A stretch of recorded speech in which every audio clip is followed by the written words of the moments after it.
What's going on, everybody? Welcome to Robeytech Live. This one is interesting, guys. ASRock has said, Robey, we are so sure that we have fixed the issue that we are going to challenge you to build a PC using the 9800X3D, using an ASRock motherboard, run all of the benchmarks that you want, and we want to show people that we believe we have addressed the issue. So let's talk about the parts we're putting inside of this build and what we're going to do a test. This is the Montech HS0202. So that's our case, new case. I don't know how long it's been out. I'm just literally going into this blind. The PSU goes in a weird spot. It's going to be fun. Those are always the fun ones. For the CPU, well, because this is the one that they're saying has caused the most issues. 9800X3D, 3D V cache. This has been the one that people have said has been causing the most issues.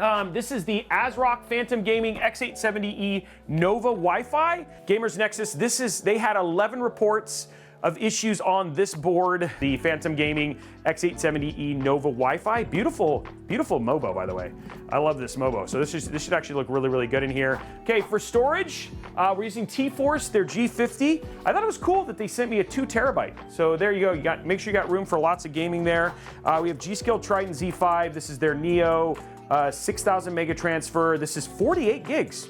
Okay, 48 gigs of RAM. There you go, 48 gigs of RAM right there. Yeah, we've tested this AIO. I don't think we've done a review for it yet, but we have tested it. This is the Montech ARGB Hyperflow ARGB 360. So again, Montech case, Montech AIO, which is great. And then ASRock sent along some other parts. I mean, because one thing that ASRock does do is make really nice GPUs. We have the Challenger, the RX 9070. So there we go right there. So there's the RX 9070 right there. And then of course, I did not know this, ASRock makes PSUs. So there it is right there. The ASRock SL850G. So we're using an ASRock PSU, which is the first time we've used an ASRock PSU on the show.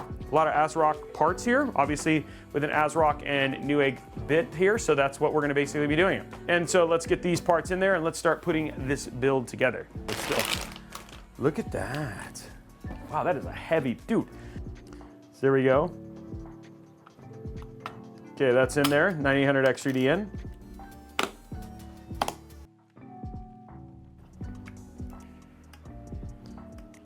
Let's get this inside of the case now. Oh, nope, that just comes out.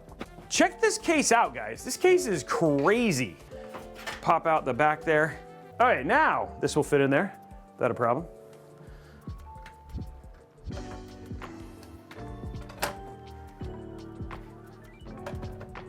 There we go.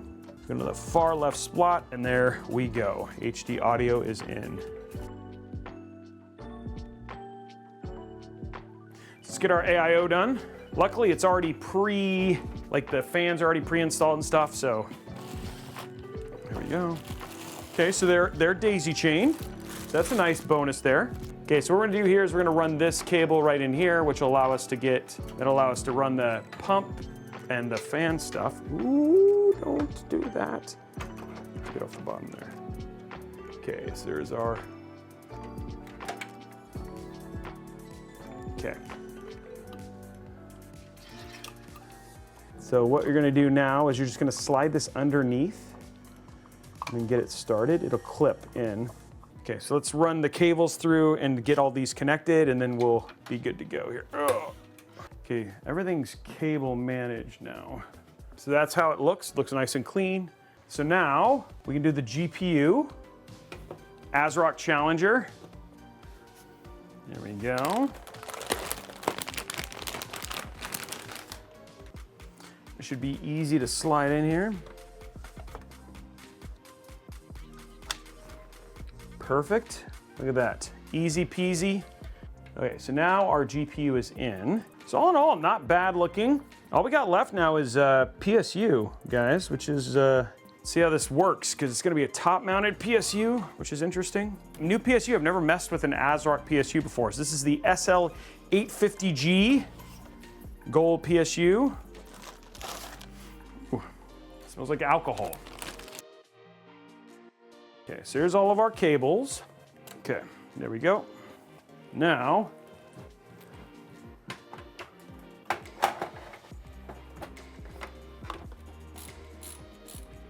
okay, so now PSU's in. Okay, so let's do our cable extensions real quick. There we go. Nice clean cable extensions there. It's nice. Looks like that's gonna go up into the shroud up here. There we go.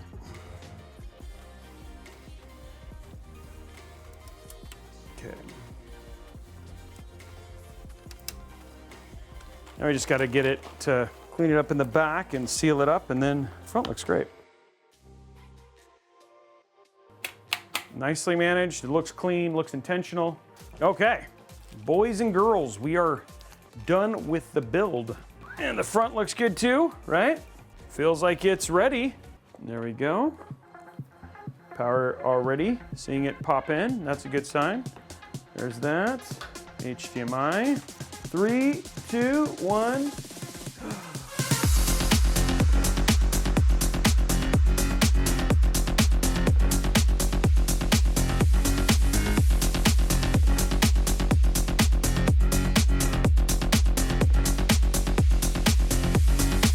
Boom. There we go. Hey, all the colors light up. And then hit start on that. Let's see what our temps end up being. 70. That seems fine. Package temp 72, 69, 70, so it's not having any issues whatsoever. Okay, let's see how airflow works in here. There we go. You can see that going right through the, up into the, like, look at that. That last fan is just going pretty much to the GPU, pulling it straight through. But the GPU, look at the AIO is getting a lot of air from the front, right? Which is where it's getting the majority of the air. It's going to show, again, no problem. It's just running the way that it needs to. This is just to simulate gaming on here, which is honestly what this CPU is really meant for. Yeah, it's having no problems whatsoever, just running the way it needs to. I mean, the 9070 is a great GPU. And there you go, 5,729, no issue whatsoever. Okay, so let's go to sleep one more time. And then we'll do the same thing with a CPU heavy intensive task, just to test that a little bit.